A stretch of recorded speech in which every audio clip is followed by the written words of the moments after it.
ndio wanaangalia sasa waone what.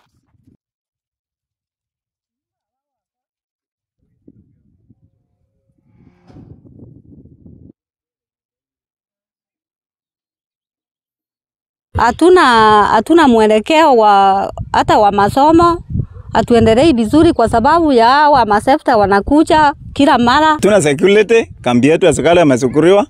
Wa Somali wanakuja shuleni hapa wanachumbua walimu, si mbuzi yetu imeiviwa, fundi yetu imeiviwa, pitisa nyajo. Watu ambao wamepakana na park hii ya Meru, kwa mfano mimi, tumehusunika sana. Kama tumehamishwa kwa masamba yetu na ni wakati wa kulima, tutatoa karo ya shule ya kulipia watoto wapi? Sakura tutatoa wapi? Serikali tafadhali ituangalie kwa macho yote mbili. Kama sio hivyo, wajua ni mahali wapi watatuweka, kwa maana sisi ni kama matoto ya yatima. Kina Matiang'i, Morugara, Kindiki, Muthomi na Manda Mofola watushughulikie hii security irudi. Tuone kama tutaishi bola. Ena ne kuma mono bai. Mono ene